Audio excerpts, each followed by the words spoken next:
नमस्कार दर्शक बंधु। आज हूँ अक्टोबर मास 15 तारिख बुधवार। आज दिन जाकर टॉप 20 गुरुत्वपूर्ण खबर उपर आसतु नजर पकाइबा। वीडियो को शेष पर्यंत देखंतु। मात्र किछि समय मध्य जानिपारे आज दिनर संपूर्ण खबर। ता पूर्व चैनल रे नुआ थिले चैनल को सब्सक्राइब करी रखंतु। एमिति प्रतिदिन लाटेस्ट न्यूज सर्वप्रथम देखिबा पाई। तेबे आसंतु संपूर्ण खबर उपर नजर पकाइबा। आजिर प्रथम खबर। दीपावली पूर्व महिला बड़ घोषणा कर राज्य सरकार।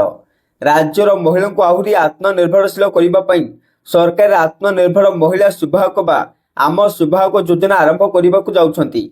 जो माने भी ऋण करी कार किनिबा को चाहिए से कार किणे देबे राज्य सरकार।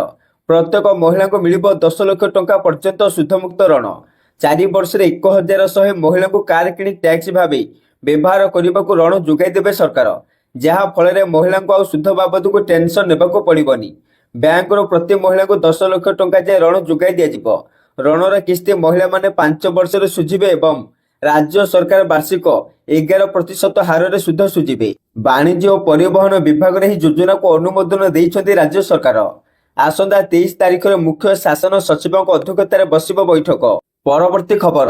राशन कार्ड को नहीं आसिला बड़ अपडेट। आपण जदि राशन कार्ड चाउल पाउछन्ती आ केवाईसी करिनाहांती तेबे आपणक पई आसीछि बड़ खबर। कटिबो आपणक राशन कार्ड आउ चाउल देबेनी सरकार। ए नै खोद कहिसन्ती जोगाण मंत्री कृष्णचंद्र पात्र। जोगाण मंत्री कहवा अनुसार केंद्र सरकार केवाईसी बंद कर दैछन्ती। हेले एबे भी राज्यर प्राय 15,67,000 अधिक राशन कार्ड हिताधिकारी केवाईसी करिनाहांती। तेणु एबे आउ समय नथिबा कारणरू आसंता मासर जो लोक माने केवाईसी करिनाहांती सेमानकर चाउल बंद कर दिया जिवो। से आहुरी मध्य कहिसन्ती आउ समय नहीं। एबे भी केवाईसी करिनथिबा लोकको चाउल पठा जाउछि से सब को बंद कर दिया जिवो। जे माने केवाईसी करिबे नहीं सेमानक पई चाउल जिवो नहीं। केंद्र सरकार समय बढ़ाइले आमे मध्य बढ़ाइबु। जदि किए बाद रहिथिबे सेमाने लिखित भाबे दिले तांको कथा विचार करा जिवो। परवर्ती खबर। बाण फुटाइबाकू नहीं आसिला बड़ खबर। कारण दीपावली पूर्व जारी है गाइडलाइन। संध्या 7टारू 9टा जाए बाण फुटाइबाकू मिलिला अनुमति। एने राज्य प्रदूषण नियंत्रण बोर्ड पक्षर गाइडलाइन जारी कर जाइछि। बाण फुटाइबा समय सुरक्षा पे परामर्श दिया जाइछि। राज्य प्रदूषण नियंत्रण बोर्ड पक्षर बेरियम ओ केमिकल युक्त बाण बिक्री व्यवहार मना कर जाइछि। सेहीपरि 125 डेसिबल रु अधिक शब्द सृष्टिकारी बाण फुटाइबाकू मना कर जाइछि। आउ पार्क साइलेंस जोन हॉस्पिटल शिक्षानुष्ठान कोर्टर 100 मीटर बाण फुटाइबाकू बारण कर जाइछि। सेहीपरि धार्मिक अनुष्ठान 100 मीटर परिधि मध्य भी बाण फुटा जीवनी। खोला स्थान में केवल सबुज बाण फुटाइबाकू अनुमति रहिछि।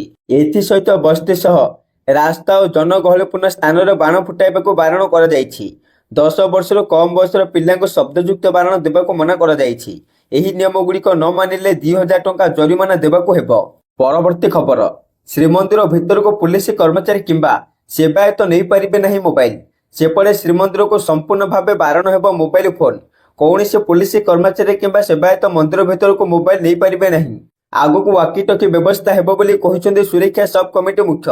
गतकाली सुरक्षा सब कमिटी मुख्य डॉक्टर गिरीश चंद्र मुर्मू अध्यक्षतार नीलाद्री भक्त निवास सभागृह श्रीमंदिर सुरक्षा सब कमिटी बैठक अनुष्ठित होइतिला। एने बैठक पर सुरक्षा सब कमिटी मुख्य गिरीश चंद्र मुर्मू यही सूचना देइछंती। परवर्ती खबर। मध्यवित्त परिवार को एलआईसी बड़ उपहार। लॉन्च कला 2टी फ्री स्कीम। उठाई पारिबे लाभ। सेपटे साधारण लोकों किंबा मध्यवित्त वर्ग को दीपावली उपहार देइछि एलआईसी। प्रकृत में निम्नाय एवं मध्यवित्त वर्गर लोकों पकड़ एवं संचय को ध्यान रखी कंपनी 2टी बीमा योजना आरंभ करिछि। प्रथम एलआईसी जन सुरक्षा। एलआईसी जन सुरक्षा योजना हेउछि निम्नाय गोष्ठी लोकों पर एक कम मूल्य बीमा योजना। यही योजना एक अण भागीदारी एवं अण संयुक्त बीमा योजना। अर्थात यह बाजार सहित लिंक नुहे किंबा बोनस प्रदान करे नहीं। जेहेतु यह एक क्षुद्र बीमा योजना यह समाजर आर्थिक दुर्बल वर्गर आवश्यकता अनुसार प्रस्तुत। एहीपरि योजना गुड़िक सुविधाजनक पेमेंट विकल्प सहित कम प्रीमियम रे उपलब्ध। यह पर द्वितीय एलआईसी बीमा लक्ष्मी। एलआईसी बीमा लक्ष्मी होउछि एलआईसी द्वारा आरंभ होइथिबा एक नूतन जीवन बीमा एवं संचय योजना। यह एक नॉन पार एवं नॉन लिंक्ड योजना। अर्थात रिटर्न बजार कार्य दक्षता सहित उचित नुहे एवं एथिरे बोनस अंतर्भुक्त हेब नहीं। यही योजना जीवन बीमा एवं परिपक्वता किंबा संचय उभय प्रदान करिपारे एवं व्यक्ति विशेषଙ୍କ आवश्यकता पूरण करिबा पई लक्ष्य रखा जाइछि। परवर्ती खबर। यही 3 कफ सिरप विष सदृश। ଚେତାବନୀ ଜାରି କଲା WHO। ସେପଟେ ଭାରତରେ ବିଷାକ୍ତ କଫ୍ ସିରପ ଯୋଗୁଁ 20ରୁ ଅଧିକ ଶିଶୁଙ୍କ ମୃତ୍ୟୁ ହୋଇଛି। ବିଶ୍ୱ ସ୍ୱାସ୍ଥ୍ୟ ସଂଗଠନ WHO ଏହି ବିଷୟକୁ ଧ୍ୟାନ ଦେଇଛି। କୋଲ୍ଡ ରେଫ୍ ସମେତ 3ଟି ଔଷଧ କମ୍ପାନୀକୁ ସେମାନଙ୍କର କଫ୍ ସିରପ ସମ୍ପର୍କରେ ଚେତାବନୀ ଜାରି କରିଛି। ଏହି ଔଷଧ ମଧ୍ୟପ୍ରଦେଶରେ ଅନେକ ଶିଶୁଙ୍କ ମୃତ୍ୟୁର କାରଣ ହୋଇଥିଲା।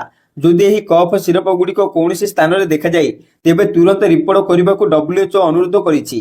ବିଶ୍ୱ ସ୍ୱାସ୍ଥ୍ୟ ସଂଗଠନ ଶ୍ରୀସାନ ଫାର୍ମାର କୋଲ୍ଡରେଫ୍, ରେଡେନେକ୍ସ ଫାର୍ମାର ରେସିପ୍ରେସ୍ ଟିଆର ଏବଂ ସେଫ୍ ଫାର୍ମାର ରେଡଲାଇଫ୍ ସିରପର ନିର୍ଦ୍ଦିଷ୍ଟ ବ୍ୟାଚ୍ ଗୁଡ଼ିକୁ ଭେଜାଲ ଭାବରେ ଚିହ୍ନଟ କରିଛି। ଏହାପରେ WHO କହୁଛି ଯେ ଏହି ସିରପ ଗୁଡ଼ିକ ସ୍ୱାସ୍ଥ୍ୟ ପାଇଁ ବିପଦ ସୃଷ୍ଟି କରେ। ଏହା ଗୁରୁତର ଏବଂ ମାରାତ୍ମକ ରୋଗ ମଧ୍ୟ ସୃଷ୍ଟି କରିପାରେ। ପରବର୍ତ୍ତୀ ଖବର, ଓଡ଼ିଆ ଡାକ୍ତରୀ ଛାତ୍ରୀ ଗଣଦୁଷ୍କର୍ମ ଘଟଣାରେ ସମସ୍ତ ଅଭିଯୁକ୍ତଙ୍କୁ ଗିରଫ କରାଯାଇଛି। ଏହି ଗଣଦୁଷ୍କର୍ମ ଘଟଣାରେ ମୋଟ 5 ଜଣ ଅଭିଯୁକ୍ତ ସାମିଲ ଥିଲେ। ମୁଖ୍ୟ ଅଭିଯୁକ୍ତ ବି ଗିରଫ ହୋଇଛି। ଗତକାଲି ସାମ୍ବାଦିକ ସମ୍ମିଳନୀ କରି ସୂଚନା ଦେଇଛନ୍ତି Asansol Durgapur police commissionerate commissioner. ଏହି ଘଟଣାରେ ପଶ୍ଚିମବଙ୍ଗ ପୁଲିସ ପୀଡ଼ିତା ଓ ତାଙ୍କ ପରିବାରକୁ ସମସ୍ତ ପ୍ରକାର ସହଯୋଗ କରିବାକୁ ପ୍ରସ୍ତୁତ ଅଛନ୍ତି। ଘଟଣା ଘଟିବା ପରଦିନ ନିଜେ ପୁଲିସ କମିଶନର ପୀଡ଼ିତାଙ୍କୁ ମେଡିକାଲରେ ଭେଟିବା ସହିତ ତାଙ୍କ ବାପାଙ୍କ ସହିତ କଥା ହୋଇଥିଲେ। ପରବର୍ତ୍ତୀ ଖବର, 24 ଯାଏଁ ବଢ଼ିଲା ମୁଖ୍ୟମନ୍ତ୍ରୀ ମେଧାବୀ ଛାତ୍ରବୃତ୍ତି ଆବେଦନ। ସେପଟେ ଉଚ୍ଚଶିକ୍ଷା ବିଭାଗ ଦ୍ୱାରା 2025-26 ଶିକ୍ଷାବର୍ଷ ପାଇଁ ମୁଖ୍ୟମନ୍ତ୍ରୀ ମେଧାବୀ ଛାତ୍ର ପ୍ରୋତ୍ସାହନ ଯୋଜନା ଅଧୀନରେ ବିଭିନ୍ନ ବୃତ୍ତି ପାଇଁ ଆବେଦନ ଅବଧିକୁ ବୃଦ୍ଧି କରାଯାଇଛି। ପୂର୍ବରୁ ଏହି ମେଧାବୃତ୍ତି ବ୍ୟାସକବି ଫକୀର ମୋହନ ଭାଷାବୃତ୍ତି ଯୋଜନା ଏବଂ ଗୋପବନ୍ଧୁ ଶିକ୍ଷା ସହାୟତା ଯୋଜନା ଲାଗି ଆବେଦନର ଶେଷ ତାରିଖ ଅକ୍ଟୋବର 10 ତାରିଖ ରହିଥିଲା। ଏବେ ଏହାକୁ ଅକ୍ଟୋବର 24 ତାରିଖ ପର୍ଯ୍ୟନ୍ତ ବୃଦ୍ଧି କରାଯାଇଛି। ଆଉ www.scholarship.odisha.gov.in ରେ ଆବେଦନ କରିବାକୁ କୁହାଯାଇଛି। ଏହାପରେ ସୋମବାର ଉଚ୍ଚଶିକ୍ଷା ବିଭାଗ ପକ୍ଷରୁ ଜାରି ବିଜ୍ଞପ୍ତି ଅନୁସାରେ ଏହି ମେଧାବୃତ୍ତି ଓ ବ୍ୟାସକବି ଫକୀର ମୋହନ ଭାଷାବୃତ୍ତି ପାଇଁ ଆବେଦନ ଫର୍ମଗୁଡ଼ିକୁ 31 ତାରିଖ ମଧ୍ୟରେ ଯାଞ୍ଚ କରାଯିବ। ଆଉ ଗୋପବନ୍ଧୁ ଶିକ୍ଷା ସହାୟତା ଯୋଜନାର ଫର୍ମଗୁଡ଼ିକ ଯାଞ୍ଚ ପାଇଁ ନଭେମ୍ବର 10 ଶେଷ ତାରିଖ ରଖାଯାଇଛି। ସେପଟେ ଏହି ମେଧାବୃତ୍ତି ମାଧ୍ୟମରେ ସ୍ନାତକ ଛାତ୍ରଛାତ୍ରୀଙ୍କୁ 10,000, ସ୍ନାତକୋତ୍ତରଙ୍କୁ 15,000 ଏବଂ ବୈଷୟିକ ବୃତ୍ତିଗତ ଛାତ୍ରଛାତ୍ରୀଙ୍କୁ 20,000 ଟଙ୍କାର ସହାୟତା ପ୍ରଦାନ କରାଯିବ। ଗୋପବନ୍ଧୁ ଯୋଜନାରେ ଯେଉଁ ପିଲାମାନଙ୍କର ପାରିବାରିକ ଆୟ 2,50,000 ଟଙ୍କାରୁ କମ୍ ରହିଛି ସେମାନଙ୍କୁ ପ୍ରତିବର୍ଷ 20,000 ଟଙ୍କା ବୃତ୍ତି ପ୍ରଦାନ କରାଯାଉଛି। ସେହିପରି ଓଡ଼ିଆ ସ୍ନାତକୋତ୍ତର ପାଠ୍ୟକ୍ରମରେ ଯୋଗ୍ୟତା ଅର୍ଜନ କରିଥିବା ପ୍ରତ୍ୟେକ ଛାତ୍ରଛାତ୍ରୀଙ୍କୁ ଏକକାଳୀନ 30,000 ଟଙ୍କା ଏବଂ ଓଡ଼ିଆ ସମ୍ମାନ ସ୍ନାତକ ପାଠ୍ୟକ୍ରମରେ ଯୋଗ୍ୟତା ଅର୍ଜନ କରିଥିବା ଛାତ୍ରଛାତ୍ରୀଙ୍କୁ ଏକକାଳୀନ 20,000 ଟଙ୍କା ଆର୍ଥିକ ଅନୁଦାନ ଯୋଗାଇ ଦିଆଯିବ ବୋଲି ଉଚ୍ଚଶିକ୍ଷା ବିଭାଗ ପକ୍ଷରୁ ସୂଚନା ଦିଆଯାଇଛି। ପରବର୍ତ୍ତୀ ଖବର, ଓଡ଼ିଶାରେ ହେବ ବୃହତ ଆଲୁମିନିୟମ ପ୍ରକଳ୍ପ। ଏନେଇ ରାଜ୍ୟ ସରକାରଙ୍କ ପ୍ରସ୍ତାବ ଦେଇଛି ବେଦାନ୍ତ। ବେଦାନ୍ତ ଗ୍ରୁପ ଚେୟାରମ୍ୟାନ୍ ଅନିଲ ଅଗ୍ରୱାଲ 1,60,000 କୋଟି ଟଙ୍କାର ନିବେଶ କରିବେ। 30 ଲକ୍ଷ ଟନ୍ ଆଲୁମିନିୟମ ଉତ୍ପାଦନ ହେବ। 3.5 ବର୍ଷ ଭିତରେ ପ୍ରକଳ୍ପ ସାରିବାକୁ ପ୍ରସ୍ତାବ ଦେଇଛି Vedanta. Down stream aluminium park କରିବାକୁ ପ୍ରସ୍ତାବ ଦେଇଛି କମ୍ପାନୀ। ଏ ସମ୍ପର୍କରେ ମୁଖ୍ୟମନ୍ତ୍ରୀ ମୋହନ ମାଝୀଙ୍କୁ ଚିଠି ଲେଖିଛନ୍ତି ଅନିଲ ଅଗ୍ରୱାଲ। ଏନେଇ ଗତକାଲି ଲୋକସଭା ଭବନରେ ମୁଖ୍ୟ ଶାସନ ସଚିବ ମୋହନ ଆହୁଜାଙ୍କ ଅଧ୍ୟକ୍ଷତାରେ ଏକ ଗୁରୁତ୍ୱପୂର୍ଣ୍ଣ ବୈଠକ ଅନୁଷ୍ଠିତ ହୋଇଯାଇଛି। ଏହି ବୈଠକରେ ପ୍ରକଳ୍ପ ବିଷୟରେ ବୈଠକରେ ବିସ୍ତୃତରେ ଆଲୋଚନା କରାଯାଇଛି। ନିର୍ଦ୍ଧାରିତ ସମୟରେ ପ୍ରକଳ୍ପ କାର୍ଯ୍ୟକାରୀ କରିବାକୁ କମ୍ପାନୀକୁ ସବୁ ପ୍ରକାର ସହାୟତା ଯୋଗାଇ ଦେବାକୁ ମୁଖ୍ୟ ଶାସନ ସଚିବ ବିଭିନ୍ନ ବିଭାଗୀୟ ଅଧିକାରୀଙ୍କୁ ବୈଠକରେ କହିଛନ୍ତି। ସେପଟେ ପ୍ରକଳ୍ପ ନେଇ ଖୁବ୍ ଶୀଘ୍ର ଓଡ଼ିଶା ଆସି ମୁଖ୍ୟମନ୍ତ୍ରୀ ମୋହନ ମାଝୀଙ୍କୁ ଭେଟିବେ ଅନିଲ ଅଗ୍ରୱାଲ। ପରବର୍ତ୍ତୀ ଖବର, ନିର୍ବାଚନ ପାଇଁ ପ୍ରାର୍ଥୀ ଘୋଷଣା କଲା ବିଜେପି। ସେପଟେ ବିହାର ବିଧାନସଭା ନିର୍ବାଚନ ପାଇଁ ମଙ୍ଗଳବାର ବିଜେପି ପ୍ରଥମ ପର୍ଯ୍ୟାୟ ପ୍ରାର୍ଥୀ ତାଲିକା ଘୋଷଣା କରିଛି। ଏହି ପ୍ରଥମ ପର୍ଯ୍ୟାୟ ପ୍ରାର୍ଥୀ ଘୋଷଣାରେ 71 ପ୍ରାର୍ଥୀଙ୍କ ନାମ ଘୋଷଣା କରିଛି ବିଜେପି। ତେବେ ବରିଷ୍ଠ ବିଜେପି ନେତା ତଥା ଉପମୁଖ୍ୟମନ୍ତ୍ରୀ ସମ୍ରାଟ ଚୌଧୁରୀଙ୍କୁ ତାରାପୁର ସିଟ୍ରୁ ଟିକେଟ୍ ଦେଇଛି ବିଜେପି। ସେହିପରି ରାମ କୃପାଳ ଯାଦବଙ୍କୁ ଦଳ ଦାନାପୁର ଆସନରୁ ପ୍ରାର୍ଥୀ କରିଛି। ତେବେ ଏହି ତାଲିକାରେ ଅନେକ ଆଶ୍ଚର୍ଯ୍ୟଜନକ ବିବରଣୀ ଅଛି ଏବଂ ବିହାରରେ ବିଜେପିର ଭବିଷ୍ୟତ ଯୋଜନାର ଏକ ଝଲକ ଦେଖିବାକୁ ମିଳିଛି। ପ୍ରଶାନ୍ତ କିଶୋରଙ୍କ ଦୃଢ଼ ଅଭିଯୋଗ ସତ୍ତ୍ୱେ ଉପମୁଖ୍ୟମନ୍ତ୍ରୀ ସମ୍ରାଟ ଚୌଧୁରୀଙ୍କୁ ତାରାପୁର ଆସନରୁ ପ୍ରାର୍ଥୀ କରାଯାଇଛି। ତାଲିକାର ଦ୍ୱିତୀୟ ସବୁଠାରୁ ଆଶ୍ଚର୍ଯ୍ୟଜନକ କଥା ହେଉଛି ବିଧାନସଭା ବାଚସ୍ପତି ନନ୍ଦକିଶୋର ଯାଦବଙ୍କ ଟିକେଟ୍ ବାତିଲ କରାଯାଇଛି। ବିଜେପି ପ୍ରଥମ ତାଲିକାରେ 9 ଜଣ ବିଧାୟକଙ୍କ ଟିକେଟ୍ କାଟି ଅନେକ ପ୍ରମୁଖ ନାମ ପୁନରାବୃତ୍ତି କରିଛି। ପରବର୍ତ୍ତୀ ଖବର, ପର୍ଯ୍ୟଟକଙ୍କ ପାଇଁ ଖରାପ ଖବର, ମାଟିରେ ମିଶିବ ଆଇଫେଲ୍ ଟାୱାର। ସେପଟେ ବିଶ୍ୱ ପର୍ଯ୍ୟଟନର ଏକ ବଡ଼ ଆକର୍ଷଣ ପ୍ୟାରିସର ଆଇଫେଲ୍ ଟାୱାରକୁ ନେଇ ସୋସିଆଲ ମିଡିଆରେ ଖବର ଖେଳୁଛି। 2026ରେ ଏହାକୁ ଭଙ୍ଗାଯିବା ନେଇ ଚର୍ଚ୍ଚା ହେଉଛି। କିନ୍ତୁ ଏ ଖବର ସତ୍ୟ କି ନା ସେ ନେଇ ଆଲୋଚନା ହେଉଛି। ତେବେ ଏ ଖବରକୁ ନେଇ ଦୁନିଆର ଅନେକ ପର୍ଯ୍ୟଟକ ଚିନ୍ତା ବ୍ୟକ୍ତ କରିଛନ୍ତି। ଏବେ ସୋସିଆଲ ମିଡିଆରେ ଆଇଫେଲ୍ ଟାୱାର ନେଇ ରିପୋର୍ଟ ଭାଇରାଲ ହେଉଛି। ପରବର୍ତ୍ତୀ ଖବର, 9 ଜିଲ୍ଲାରୁ ସମ୍ପୂର୍ଣ୍ଣ ବିଦାୟ ନେଲା ମୌସୁମୀ। ଆଗକୁ ବଢ଼ିବ ଶୀତ। ସେପଟେ ଦକ୍ଷିଣ ପଶ୍ଚିମ ମୌସୁମୀ ବାୟୁ ଓଡ଼ିଶାର କିଛି ଅଞ୍ଚଳରୁ ବିଦାୟ ନେଇଛି।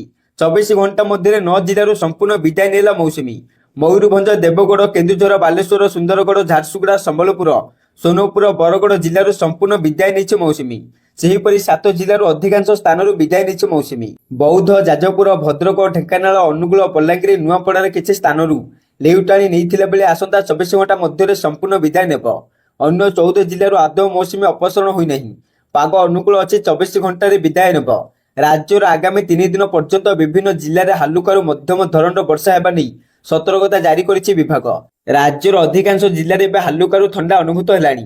ଆଗକୁ ଶୀତ ବଢ଼ିବା ସହ କାକର ପଡ଼ିବ। ପରବର୍ତ୍ତୀ ଖବର, ଗୁଗୁଲ ସିଇଓ ସୁନ୍ଦର ପିଚାଇଙ୍କ ବଡ଼ ଘୋଷଣା। ସେପଟେ ଗୁଗୁଲ ସିଇଓ ସୁନ୍ଦର ପିଚାଇ ମଙ୍ଗଳବାର ଏକ ବଡ଼ ଘୋଷଣା କରି ଭାରତରେ ଏକ ଆର୍ଟିଫିସିଆଲ ଇଣ୍ଟେଲିଜେନ୍ସି ଏଆଇ ହବ ପ୍ରତିଷ୍ଠା ଘୋଷଣା କରିଛନ୍ତି। ଏହି ପଦକ୍ଷେପ ପାଇଁ କମ୍ପାନୀ $15 ବିଲିୟନ ନିବେଶ କରିବ। ପିଚାଇ କହିଛନ୍ତି ସେ ଏହି ବିଷୟରେ ପ୍ରଧାନମନ୍ତ୍ରୀ ନରେନ୍ଦ୍ର ମୋଦିଙ୍କ ସହ କଥା ହୋଇଛନ୍ତି। ଆନ୍ଧ୍ରପ୍ରଦେଶର ବିଶାଖାପାଟନମରେ ଏକ ନିର୍ଦ୍ଦିଷ୍ଟ ଯୋଜନା ସହିତ ଏକ ବଡ଼ ଡାଟା ସେଣ୍ଟର ଏବଂ ଏଆଇ ହବ ନିର୍ମାଣ କରାଯିବ। ଏଥିସହିତ ସୁନ୍ଦର ପିଚାଇ ସୋସିଆଲ ମିଡିଆ ପ୍ଲାଟଫର୍ମ ଗୁଗଲରେ ଏ ବିଷୟରେ ଏକ ପୋଷ୍ଟ ମଧ୍ୟ ସେୟାର କରି ସେ ଲେଖିଛନ୍ତି, ଭାରତୀୟ ପ୍ରଧାନମନ୍ତ୍ରୀ ନରେନ୍ଦ୍ର ମୋଦିଙ୍କ ସହ କଥା ହେବା ଏକ ଚମତ୍କାର ଅଭିଜ୍ଞତା ଥିଲା। ଆମେ ବିଶାଖାପାଟନମରେ ନିର୍ମିତ ହେବାକୁ ଥିବା ଗୁଗଲର ପ୍ରଥମ ଏଆଇ ହବ ପାଇଁ ଯୋଜନା ସେୟାର କରିଥିଲୁ। ଏହା ଏକ ଐତିହାସିକ ପଦକ୍ଷେପ ହେବ। ଏହି ହବରେ ଗିଗାୱାଟ ସ୍କେଲ କମ୍ପ୍ୟୁଟିଂ କ୍ଷମତା, ଏକ ନୂତନ ଅନ୍ତର୍ଜାତୀୟ ଉପସମୁଦ୍ର ପ୍ରବେଶପଥ ଏବଂ ବୃହତ ଶକ୍ତି ଭିତ୍ତିଭୂମି ଅନ୍ତର୍ଭୁକ୍ତ ହେବ। ପରବର୍ତ୍ତୀ ଖବର, ଆକାଉଣ୍ଟରୁ 100% ଟଙ୍କା ଉଠାଇ ପାରିବେ, ନିୟମ ସରଳ କଲେ ସରକାର। ସେପଟେ ନିଯୁକ୍ତିପ୍ରାପ୍ତ ବ୍ୟକ୍ତିମାନେ ଏବେ ସେମାନଙ୍କର ପିଏଫ୍ ଆକାଉଣ୍ଟରୁ ସମ୍ପୂର୍ଣ୍ଣ ରାଶି ଉଠାଇ ପାରିବେ। ତଥାପି ସର୍ବନିମ୍ନ 25% ବାଲାନ୍ସ ରଖିବାର ଆବଶ୍ୟକତା ରହିଛି। ଏହାର ଅର୍ଥ ହେଉଛି ଆପଣ ଆପଣଙ୍କ ପିଏଫ୍ ଆକାଉଣ୍ଟରୁ ସହଜରେ 75% ଟଙ୍କା ଉଠାଇ ପାରିବେ। କେନ୍ଦ୍ର ଶ୍ରମମନ୍ତ୍ରୀ ମନସୁଖ ମାଣ୍ଡଭିୟାଙ୍କ ଅଧ୍ୟକ୍ଷତାରେ କେନ୍ଦ୍ରୀୟ ଟ୍ରଷ୍ଟି ବୋର୍ଡ ସିବିଟିର ବୈଠକ ପରେ ଇପିଏଫ୍ଓ ଅନେକ ଆଶ୍ୱସ୍ତି ପଦକ୍ଷେପ ଘୋଷଣା କରିଛି। ଯେପରିକି ଆପଣଙ୍କ ଇପିଏଫ୍ରୁ ପାଣ୍ଠି ଉଠାଇବା ଏବେ ପୂର୍ବ ଅପେକ୍ଷା ସହଜ ହେବ। ଏହା ଏକ ଆଶ୍ୱସ୍ତି ଯେ ଆପଣଙ୍କୁ 75% ପାଣ୍ଠି ଉଠାଇବା ପାଇଁ କୌଣସି କାରଣ ଦେବାକୁ ପଡ଼ିବ ନାହିଁ। ପ୍ରାକୃତିକ ବିପର୍ଯ୍ୟୟ, ମହାମାରୀ, ଚାକିରି ହରାଇବା, ବେକାରୀ ଏବଂ ସମାନ ପରିସ୍ଥିତି ଭଳି ବିଶେଷ ପରିସ୍ଥିତିରେ ଆପଣ କୌଣସି କାରଣ ନ ଦେଇ ପାଣ୍ଠି ଉଠାଇ ପାରିବେ। ବୈଠକରେ ଦାବି ସମାଧାନ ସମ୍ପର୍କରେ ମଧ୍ୟ ନିଷ୍ପତ୍ତି ନିଆଯାଇଛି। ସେହିପରି ଇପିଏଫ୍ଓ ସଦସ୍ୟମାନେ ଏବେ ସେମାନଙ୍କର ପିଏଫ୍ ଆକାଉଣ୍ଟରେ ସମ୍ପୂର୍ଣ୍ଣ ବାଲାନ୍ସ ଉଠାଇ ପାରିବେ, ଯେଉଁଥିରେ ସେମାନଙ୍କର ନିଜର ଏବଂ ନିଯୁକ୍ତିଦାତାଙ୍କ ଅଂଶ ଅନ୍ତର୍ଭୁକ୍ତ। ଇପିଏଫ୍ଓ ପୂର୍ବ 13ଟି କଷ୍ଟମର ସର୍ତ୍ତକୁ ଦୂର କରିଛି ଏବଂ ବର୍ତ୍ତମାନ କେବଳ 3ଟି ବର୍ଗରେ ଆଂଶିକ ଉଠାଣକୁ ଅନୁମତି ଦେଇଛି। ଏଥିରେ ଅସୁସ୍ଥତା, ଶିକ୍ଷା ଏବଂ ବିବାହ ଗୃହ ଆବଶ୍ୟକତା ଏବଂ ବିଶେଷ ପରିସ୍ଥିତି ଭଳି ଗୁରୁତ୍ୱପୂର୍ଣ୍ଣ ଆବଶ୍ୟକତା ଅନ୍ତର୍ଭୁକ୍ତ। ପୂର୍ବରୁ ଶିକ୍ଷା ଏବଂ ବିବାହ ପାଇଁ କେବଳ 3ଟି ଉଠାଣକୁ ଅନୁମତି ଦିଆଯାଉଥିଲା, କିନ୍ତୁ ବର୍ତ୍ତମାନ ଶିକ୍ଷା ପାଇଁ 10 ଏବଂ ବିବାହ ପାଇଁ 5ଟି ଉଠାଣ କରାଯାଇପାରିବ। ଏହା ବ୍ୟତୀତ ପୂର୍ବରୁ ବିଭିନ୍ନ ଆବଶ୍ୟକତା ପାଇଁ ଭିନ୍ନ ହେଉଥିବା ସର୍ବନିମ୍ନ ସେବା ଅବଧିକୁ 12 ମାସକୁ ହ୍ରାସ କରାଯାଉଛି। ଏହାର ଅର୍ଥ ହେଉଛି ମାତ୍ର 12 ମାସର ସେବା ପରେ ମଧ୍ୟ ଆଂଶିକ ଉଠାଣ ସମ୍ଭବ ହେବ। ପରବର୍ତ୍ତୀ ଖବର ରହିଛି, ପାର୍ଟ ପ୍ଲଟ ପଞ୍ଜୀକରଣ ପାଇଁ ଆସିଲା ନୂଆ ଏସ୍ଓପି। ଗ୍ରାମାଞ୍ଚଳରେ ଜଳାଶୟ ବ୍ୟତୀତ ଅନ୍ୟ ସମସ୍ତ ପ୍ରକାର କିସମର ଜମି ଲାଗି ବିନା କୌଣସି ଅନୁମୋଦନରେ ହୋଇପାରିବ ପଞ୍ଜୀକରଣ। ପାର୍ଟ ପ୍ଲଟ ପଞ୍ଜୀକରଣ ପାଇଁ ଜାରି ହେଲା ଷ୍ଟାଣ୍ଡାର୍ଡ ଅପରେଟିଂ ପ୍ରୋସିଡ୍ୟୁର ବା ଏସ୍ଓପି।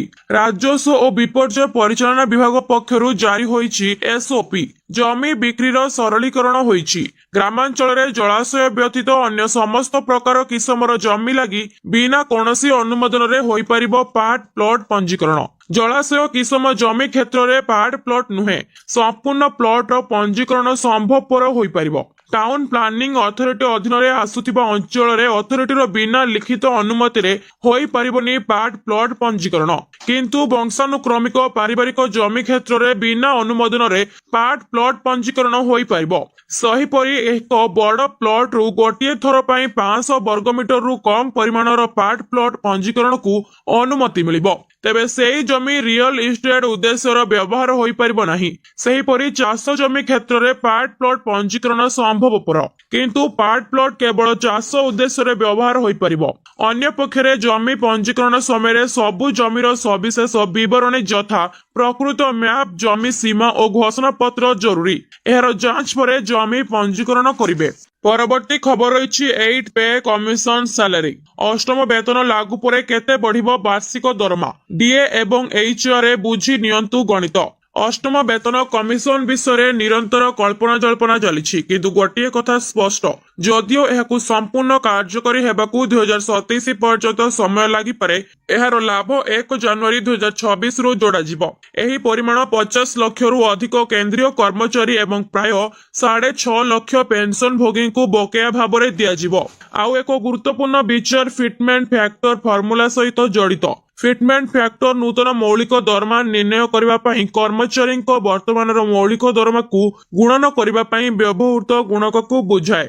ଉଦାହରଣ ସ୍ୱରୂପ ଷଷ୍ଠ ବେତନ କମିଶନରେ ସର୍ବନିମ୍ନ ମୌଳିକ ଦରମା 7,000 ଥିଲା ଏବଂ ସପ୍ତମ ବେତନ କମିଶନରେ 2.57ର ଏକ ଫିଟମେଣ୍ଟ ଫ୍ୟାକ୍ଟର ପ୍ରୟୋଗ କରାଯାଇଥିଲା, ଯାହା ସର୍ବନିମ୍ନ ମୌଳିକ ଦରମାକୁ 18,000 ବୃଦ୍ଧି କରିଥିଲା। ଏବେ ଅଷ୍ଟମ ବେତନ କମିଶନରେ କାର୍ଯ୍ୟକାରୀ ହେବାକୁ ଥିବା ଫିଟମେଣ୍ଟ ଫ୍ୟାକ୍ଟର ଅନୁସାରେ ମୌଳିକ ଦରମା ନିର୍ଣ୍ଣୟ କରାଯିବ।